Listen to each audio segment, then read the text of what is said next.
요즘 서울 부자들 보면은 어디 가는지 아세요? 바로 빌라입니다. 서울 빌라 32% 폭증했다라든지 강남 빌라 2달 동안 40% 상승이라는 뉴스를 심심치 않게 보셨을 거라 생각을 합니다. 그럼 그런 생각하시죠? 빌라 지금 사야 되는 건가? 전세 사기 때문에 빌라 아무도 쳐다보지 않는다고 했는데 라고들 생각하시잖아요. 과연 지금 빌라 시장이 기회일까요? 나락일까요? 제가 오늘 알려드리도록 하겠습니다. 저는 최근에 빌라 시장을 굉장히 좋게 보고 있습니다. 물론 서울의 빌라고요. 서울에서도 특정 구역의 빌라를 저는 선호한다 라고 이야기 드리고 싶고요. 많은 분들이 2006년 뉴타운 때랑 비교를 하던데요. 지금은 저는 그때와는 완전히 상황이 다르다고 생각합니다. 그때는 완전히 공급 천국이었거든요. 막 찍어냈어요. 그런데 지금은 공급 절벽입니다. 2006년도가 묻지마 투자였다 하면은 지금은 완전히 AI 투자자라고 할 수 있을 정도로 똑똑합니다. 그래서 오늘은 이 부분에 대해서 세 단계로 나눠서 이야기 드릴 건데요. 첫 번째로는 빌라가 오르는 이유입니다. 일단 저희가 숫자부터 보겠습니다. 2025년 빌라 거래량이 27,000건 정도 돼요. 그런데 2024년도에는 24,400건가량 됐던 것 같아요. 그래서 2024년도랑 2025년도 비교하면은 한 32% 정도가 증가했다고 합니다.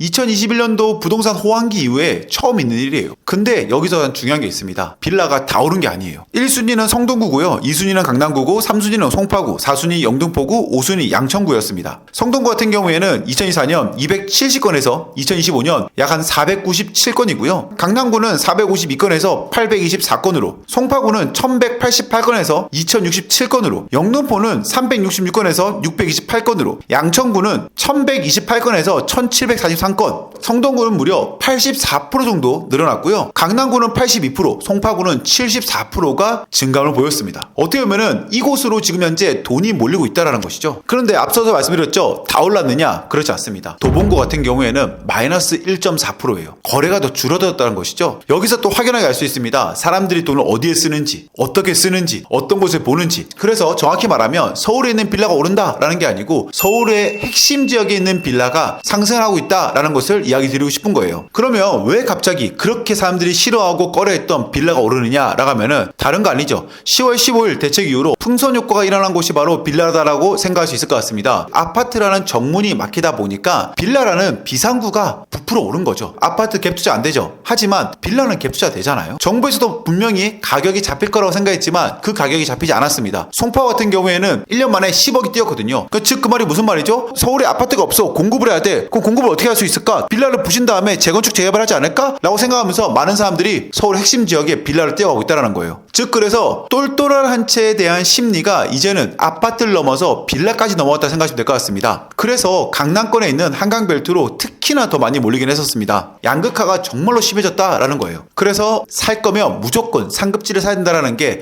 사람들 머릿속에 더 내리박혔다라고 생각하시면 될 것 같습니다. 그리고 마지막이죠. 앞서 말씀드렸지만은 재건축 재개발하기 위해서는 기존에 있었던 아파트를 부시던지 대지권을 많이 갖고 있는 빌라를 부실 수밖에 없겠죠. 그래서 사람들의 인식 속에는 빌라는 미래의 아파트다라고 생각을 하고 있습니다. 더군다나 서울시에서 모아타운 이런 거를 확 밀어붙이잖아요. 이분들이 와가지고 얘기하는 거예요. 여기 많이 노후화됐으니까 내가 개발할 것입니다. 그전에는 이게 안 먹혔어요. 왜냐면 안 할 것 같거든요. 하지만 지금은 그게 바뀌었다라는 거예요. 이제는 지어야 되잖아요. 무조건 지어야 되는데 우리가 되지 않을까? 라는 기대 심리도 충분히 반영되고 있다는 거예요. 그러면 어디가 오르는지, 어떤 곳이 거래량이 많은지에 대해서도 여러분들은 알고 있어야 되는데요. 데이터로 보면은 좀 명확합니다. 강남구, 성동구 같은 경우에는 82%, 84%입니다. 2순위로는 송파구, 영등포구, 광진구예요. 74%, 71%, 46%입니다. 3순위로 많이 증감이 된 곳은 양천구와 은평구입니다. 54%, 24%입니다. 경매 투자 같은 경우에는 둘 중에 하나입니다. 단기 매도를 할지 아니면 세팅하고 오랫동안 가져갈지. 장기적으로 가져간다라고 하면은 아까 앞서 말씀드렸던 성동구라든지 강남구라든지 송파구라든지 좋을 수 있겠지만은 단기 투자로 할 수 있는 분들 전 개인적으로 은평구를 추천드립니다. 은평 같은 경우에는 2024년도에 1890건이었거든요. 근데 2025년도에는 2350건으로 24% 증감했거든요.